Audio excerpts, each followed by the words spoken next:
Okay, get ready, because today we are going deep on some pretty mind-bending stuff. Yeah.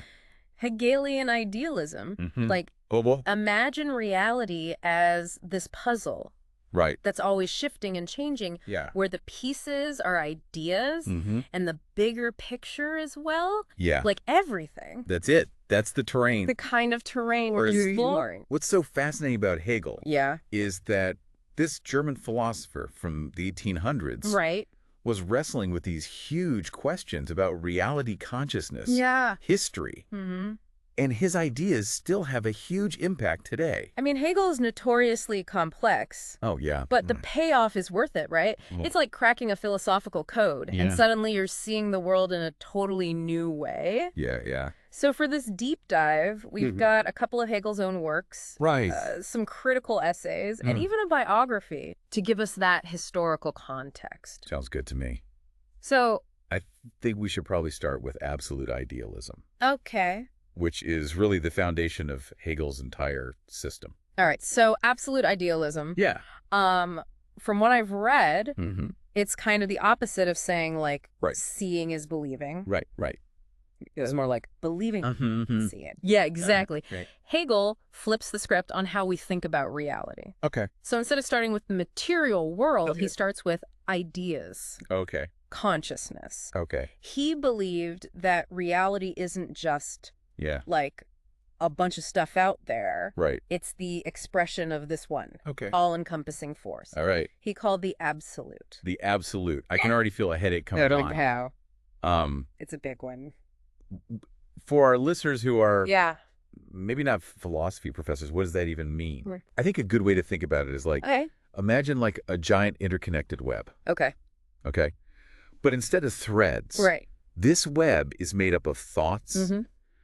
ideas, concepts, Okay. basically everything that exists, All right. okay? And at the heart of that web Mm-hmm. is the absolute. Okay. Now, here's the key. Yeah. It's not What is it? a static thing, Okay. just supreme being Right. pulling the strings. Okay. It's more like a dynamic process. Okay, so it's not some Mhm. cosmic puppet master. No, no. But if everything comes from this Yeah. absolute, Hmm. doesn't that mean we're all just, That's where things get really interesting. oh boy. We'll definitely dive deeper into that later. Okay. But for now, Yeah. it's important to understand that Hegel didn't see the absolute Mhm. as some external force dictating our every move. Okay. It's more like we are all expressions of the absolute, Mm. each playing a part in this Yeah. grand unfolding drama Yeah. of reality. Okay, so we're all connected, We are. but we still have some room to dance. Exactly. Right. And the dance itself All is right. what Hegel called the dialectic. The dialectic. Mhm. Ah, yes. I remember this from Yeah. Intro to Philosophy. It Yeah. was like the philosophical version I like that. of a rap battle, Yeah. right? Mhm. Thesis, Right. antithesis, Hmm. bam, synthesis. That's a good way to visualize it. Okay. So you have an initial idea, your Right. thesis, Mhm. and then you encounter its opposite, Okay. the antithesis. Right. But instead of one side winning, Right. they kind of clash and combine Yeah. to create something new, All right. the synthesis. So it's not about destroying the opponent. Right. It's about Exactly. creating something new from Mhm. that tension. Precisely. Okay. And that synthesis becomes the new thesis. Right. And the whole dance starts again. This isn't just about arguments, though. Right. This is how Hegel understood the movement of history, Okay. the evolution of ideas, Mm-hmm. even the development of consciousness itself. So it's like reality is constantly arguing with itself, It is. refining its ideas and moving toward Yeah. something. Yeah. What is it moving toward? Well, Hegel believed Okay. it was moving towards greater freedom, Okay. greater self-awareness, a more complete understanding of ourselves and the universe. Okay. And this brings us to one of his most famous Okay. and dense works, Yeah. The Phenomenology of Spirit. The Phenomenology of Spirit. Mhm. I remember trying to read that in college. Yeah. It was like swimming through a sea of jargon. Yeah, Um, the tough one. what's the key takeaway for our listeners who, haven't dedicated their lives to deciphering Hegel? So in this book, Yeah. Hegel is trying to map out Mm-hmm. how our consciousness evolves. From our basic senses Right. to this thing he calls absolute knowing. Okay. You can think of it like a journey where we start by just experiencing the world around us. Yeah. Then we develop self-awareness, Right. and eventually we reach this point Okay. where we understand our connection to everything. So absolute knowing Yeah. is that like ultimate wisdom? It's more nuanced than that. Okay. It's not about Yeah. losing our individuality, Right. but rather understanding it Okay. within the context of the whole. Okay. It's that aha moment Right. when you suddenly grasp a complex concept Yeah. only on a cosmic scale. Okay. I'm starting to get it. Good.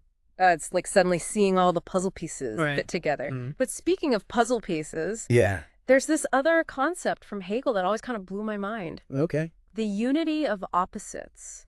Oh, yeah. It sounds like a paradox, Right. but it's actually pretty profound. Absolutely. This is where Hegel really challenges Yeah. our usual way of thinking. Right. Forget good versus evil, black and white. Okay. Hegel says opposites actually define each other. Okay, hold on. How did that even work? Yeah. Okay, give me like Let me give you an example. a real world example of this. Take the concept of freedom, Okay. okay? Hegel argued that true freedom doesn't exist Right. without limitations. Okay. Think about it. Yeah. If you could do absolutely anything Mm-hmm. with no boundaries Right. or consequences, Right. would that really be freedom? I mean, I guess it would just be chaos. Yeah. Right. Well, That's the limitations that give freedom meaning. Exactly. The Right. boundaries, Yeah. the rules, Mm-hmm. they define the space Right. within which we can make choices. Okay. It's like light and shadow. Right. They're opposites, Yeah. but they need each other Yeah. to exist. Mm-hmm. You can't have one without the other. So it's not about striving for some perfect utopia where everything is good and pure. It's about It's about accepting yeah. the tension, Right. the interplay of opposites Yeah. as a fundamental part of Right. reality. So that's like a more It is a dynamic and realistic view it's a more dynamic view. of the world. Yeah. And this way of thinking Yeah. leads us right into Where does it lead us? one of Hegel's Okay. most fascinating and controversial ideas. Lay it on me. His view of history. History. Yeah. Now things are about to get really interesting I know. because for Hegel, history wasn't just a bunch of random dates and battles, right? Right. He saw history Yeah. as this grand narrative, Okay. this epic story Mm-hmm. driven by the absolute's journey Right. towards greater freedom Yeah. and self-awareness. Okay. Each civilization, each era Mm-hmm. represents a stage Right. in that journey. So it's like every historical event, every social movement, every scientific discovery It's all connected. is a piece of this. It's all a big piece of of it. this larger puzzle. Yeah. And Hegel believed that we're constantly We are moving forward. moving forward, evolving towards a deeper understanding Yes. of ourselves and the universe. That's right. Okay, I can already hear the skeptics saying, I know. wait a minute. Yeah. If it's all part of some grand plan, Mm-hmm. what about free will? Right. Do we have any say Yeah. in how things turn out? That's a great question, Okay. and one that we'll definitely address Right. in our next segment. I'm on the edge of my seat. But before we get there, Yeah. there's one more piece of the puzzle we need to explore. Okay. Hegel's view of the state. The state. Mm-hmm. Okay. Yeah. Hegel had some He did. strong opinions about that. Yeah. But it wasn't your typical, like, Why?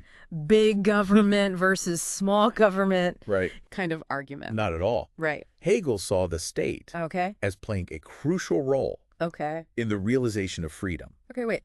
The state.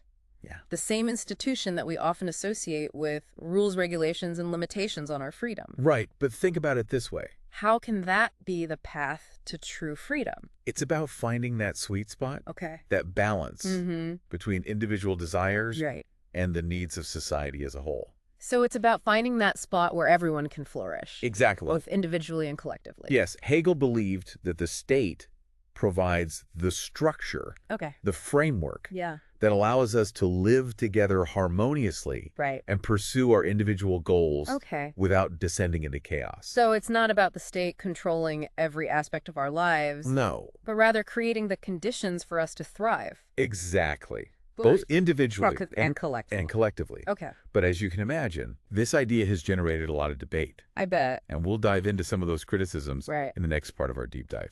Listeners, Yeah. we've covered a lot of ground We have. in this first part.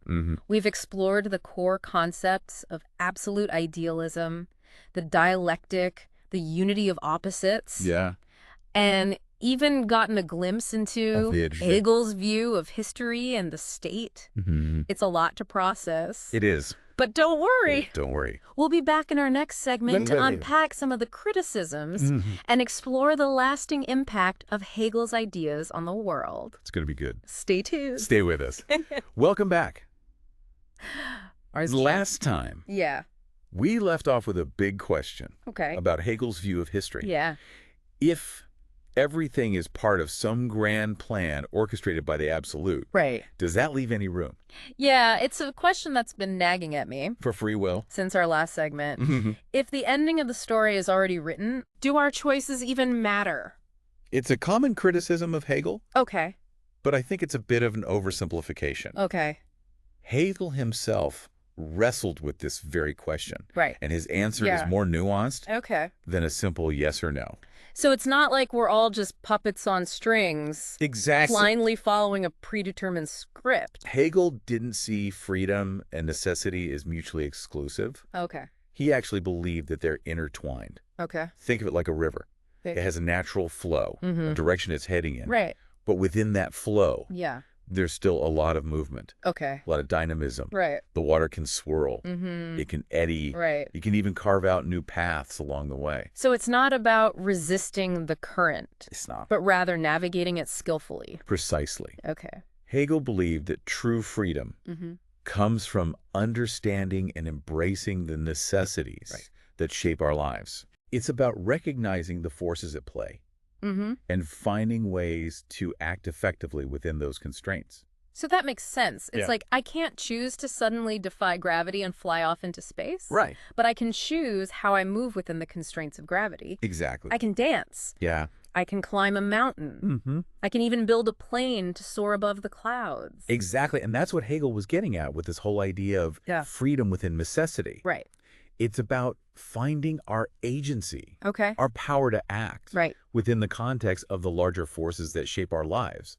That's actually pretty empowering. It is. It's like instead of feeling limited by the circumstances, Right. we can see them as opportunities for creativity and innovation. Absolutely. And that brings us back to the dialectic. Right.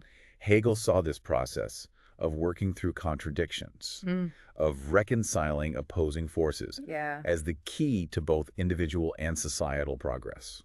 So conflict isn't something to be avoided. It's actually essential for growth. Exactly. Yeah. It's through the clash of ideas, the tension between different perspectives, Mm-hmm. that we come to a deeper understanding of ourselves Yeah. and the world around us. It's like that saying, iron sharpens iron. Right. We need those opposing viewpoints to challenge our assumptions, refine our ideas, You got it. and push us to think more critically. And that's why Hegel was so critical Okay. of what he called abstract thinking, Yeah. the kind of thinking that tries to reduce everything Mm-hmm. to simple black and white categories. Okay. He believed that true understanding comes from embracing the nuances, Right. the contradictions, Mhm. the gray areas. So it's not about simplifying the world. It's not. It's about embracing its complexity. Exactly. It's about seeing the world in all its messy, complicated glory. Right. And this applies not just to ideas, Right. but also to how we understand history. Right. We talked a bit about Hegel's view of history earlier. We did. How he saw it as this grand narrative. Driven by the absolute. Driven by the absolute. But honestly, it all sounded a bit I know. abstract and theoretical to me. Right. How does this grand philosophical system Yeah. actually play out in the real world? It's a great question. Like, what are the practical implications? And it's one that Hegel himself Yeah. was deeply concerned with. Okay. He wasn't just an armchair philosopher. So he wasn't just theorizing about the absolute You wanted to understand from his ivory tower. how these ideas shape our lives, our societies, Right. and our political systems. He was trying to apply these ideas to the real world. Absolutely. Yeah. And one of the areas where his ideas had the biggest impact Okay. was in the realm of politics, Okay. in particular his view of the state. Yeah, we touched on that briefly in the last segment. We did. but I'm still a bit fuzzy on what exactly Hegel had to say about the state. Right. It seems counterintuitive to think that the state, with all its rules and regulations, could actually be the path. It does. Which is greater freedom. It sounds paradoxical. Yeah. But remember, for Hegel, yeah, true freedom wasn't about doing whatever you want whenever you want. Right. It was about living in a society where individual rights are balanced with the common good.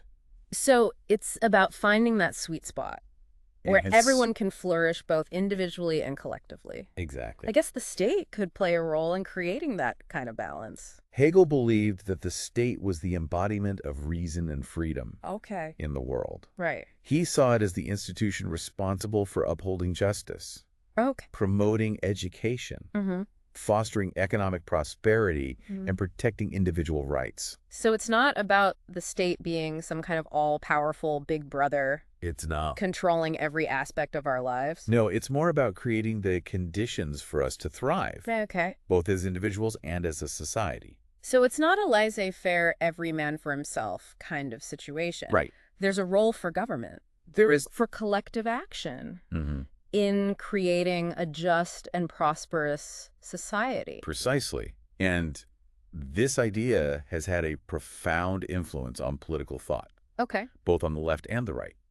Wow. So even though he was writing almost 200 years ago, I know, his ideas are still shaping political debates today. Absolutely. That's pretty amazing. And that's what's so fascinating about Hegel. Yeah. He was grappling with some of the most fundamental questions. Right. About human nature, society, and the purpose of history. Yeah. And his ideas continue to resonate with us. I guess so. Because those questions are still as relevant as ever. Okay, so we talked about the dialectic, the unity of opposites, the role of the state. Right.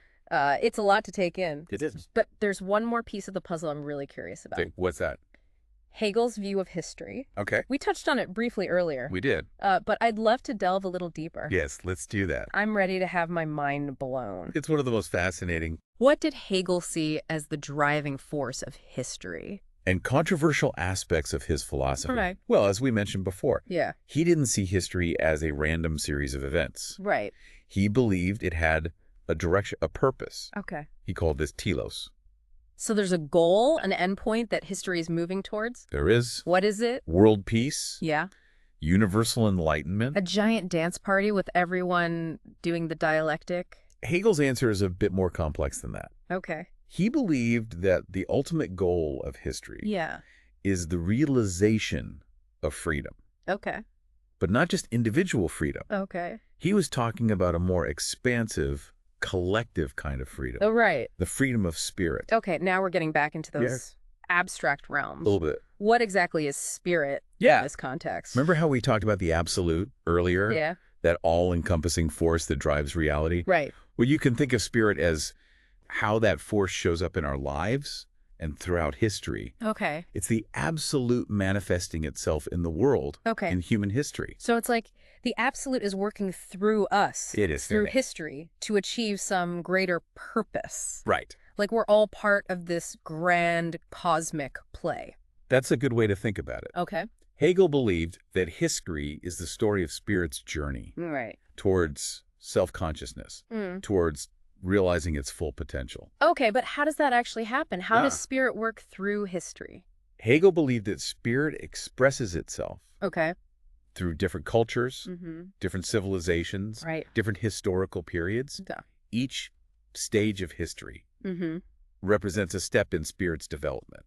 A step closer to its ultimate goal. So it's like each civilization is a chapter in the grand narrative of history. It is. And each chapter builds on the ones that came before it. Yeah. Leading to a climax. Okay. Hegel believed that history is a process of progress. Right. Of moving from less perfect forms of freedom to more perfect ones. Right. We're not just going around in circles. Right. There's actually a forward momentum. Okay. An evolution towards something better. I like that image. Yeah. It's like we're climbing a mountain. Yes. We might have to backtrack sometimes, but overall we're moving upwards towards a wider view. That's a perfect analogy. Okay. And for Hegel, the ultimate goal, the peak of that mountain, is the realization of freedom in its fullest, most complete form. So what does that look like? What's the end game of history? Well, that's where, according to Hegel, things get a bit more speculative. Okay.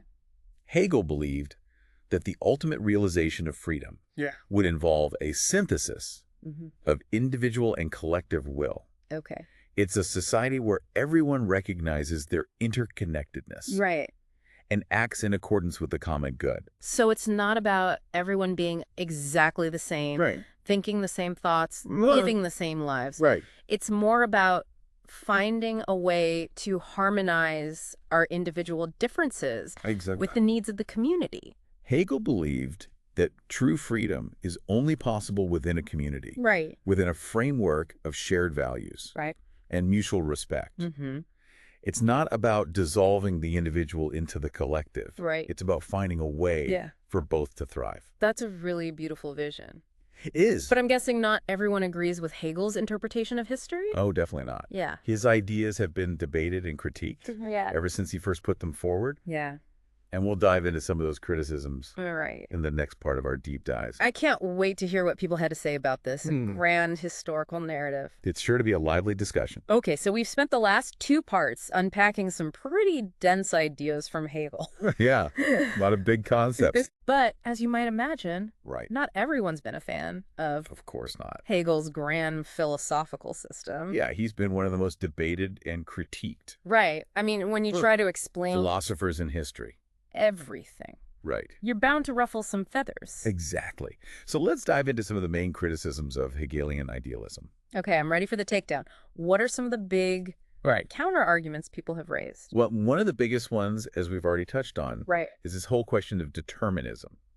If history is really just the unfolding of the absolute's plan. Yeah, it feels like we keep coming back to this tension. Does that leave any room for individual choice? Between fate and free will? Right. If the script is already written, what's the point of even trying to change things? That's the danger some people see in Hegelian thought. Okay. That it can lead to a kind of historical fatalism. Where we just accept whatever happens as inevitable. Like it's all preordained. Right. But I think there's another way to look at it. Okay. I'm intrigued. Tell me more. Remember how we talked about freedom within necessity? Yeah. Well, some scholars argue that Hegel's idea of historical progress is also about understanding and working within those constraints. Oh. It's not about passively accepting whatever fate throws at us. But rather actively shaping our destiny. Okay. Within the context of the forces that are at play. So it's like we can't control everything. But we can still make choices that influence the direction of things. Exactly. We can't change the wind, but we can adjust our sails. You got it.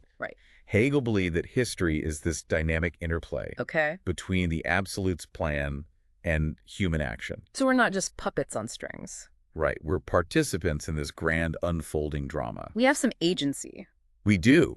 And some argue that this view actually makes us more responsible for our actions, not less. That's a great point. If we have the power to influence the course of history, even in small ways, then our choices carry a lot of weight. But I'm sure there are other criticisms of Hegel beyond this whole determinism debate. Another common one is that his system is just... Okay, what is it? Too abstract. Okay. Too detached from the real world. Critics argue that Hegel was so focused on these grand sweeping ideas that he lost sight of the concrete realities of human experience. So it's all well and good to talk about the absolute and the unfolding of spirit. But what about the actual lived experiences of people? Exactly. The struggles, the joys, the everyday stuff of life. And some philosophers, especially those coming from a more materialist perspective, felt that Hegel's focus on ideas ignored the material conditions that shape our lives. Things like economic inequality, power dynamics, and social injustice. It's like that saying, people don't eat ideas. You can have the most beautiful philosophical system in the world. But if it doesn't address the real concrete problems that people are facing, what good is it? That's a valid point. And to be fair, some interpretations of Hegel have been used to justify existing power structures. To dismiss calls for social change as going against the natural order of things. So Hegel could be used to support the status quo? It's possible. To say, this is just how things are meant to be, and squash any attempts at progress. That's certainly one way his ideas have been twisted. But But other scholars argue that this is a complete misreading of Hegel. Okay. They say that his emphasis on freedom and the dialectical process actually points toward a more dynamic and evolving understanding of society. So like we've been saying, it all comes down to interpretation. It does. Right. Hegel's ideas can be used to support a wide range of political positions. Right. Depending on who's doing the interpreting. Okay. But even with all the criticisms, there's no denying. There isn't. Hegel's influence has been absolutely massive. It's been huge. Right. It's like he dropped a philosophical bomb that's still sending shockwaves through the world today. He's one of those thinkers you just can't ignore. Right. Whether you agree with him or not. Right. His ideas have shaped how we think about everything from history and politics to art and religion. It's like he created a whole new way of seeing the world. And even those who came after him and disagreed with him were still working within the framework he established. That's the mark of a truly influential thinker. Right. Their ideas become part of the intellectual landscape, shaping the conversations we have, the questions we ask, and the way we understand ourselves and the world around us. So after all this, what's the takeaway for our listener? Yeah. Why should they care about this long-dead German philosopher? Why should they care? And his incredibly dense ideas. Yeah. Well, I think there are a few key reasons. Okay, lay them on me. First, Hegel offers a powerful way to understand the interconnectedness of everything.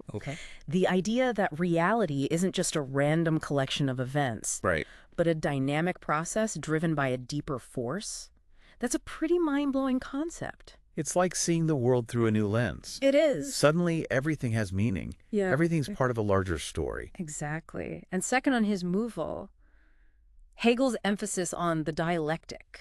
Right. On the importance of working through contradictions is incredibly relevant today. I mean, especially today. In a world where we're bombarded with information and opinions, it's more important than ever to be able to think critically, to see multiple perspectives, and engage in constructive dialogue. It's not about clinging to rigid beliefs or silencing opposing voices. It's not. It's about embracing the messiness of the world, the complexity of ideas, and recognizing that our understanding is always evolving. And finally, I think Hegel's vision of history, however flawed or controversial it may be, offers a sense of hope and possibility.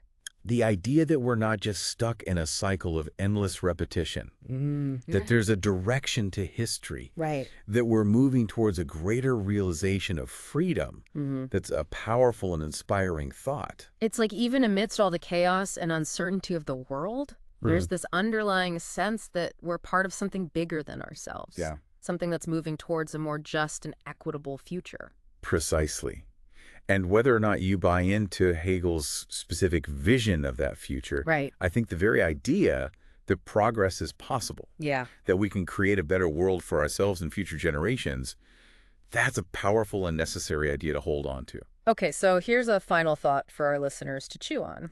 If Hegel's right, if everything really is interconnected, if we're all part of this grand unfolding story, what does that mean for our individual choices and our responsibilities to each other and to the world around us? That's the million-dollar question, isn't it? It is. And it's one that each of us has to answer for ourselves. But I think grappling with these big, challenging ideas, engaging in these philosophical conversations, is a good place to start. So even if we don't agree with everything Hegel said, even if we find his work difficult or frustrating at times, it's still worth the effort.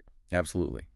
It's through those struggles, those intellectual challenges that we grow, we learn, and we expand our understanding of ourselves and the world. All right, listeners, that's it for our deep dive into Hegelian idealism. We hope you've enjoyed this wild ride through the world of ideas. Remember, this is just the beginning of your philosophical journey. Keep questioning, keep learning, and keep diving deep.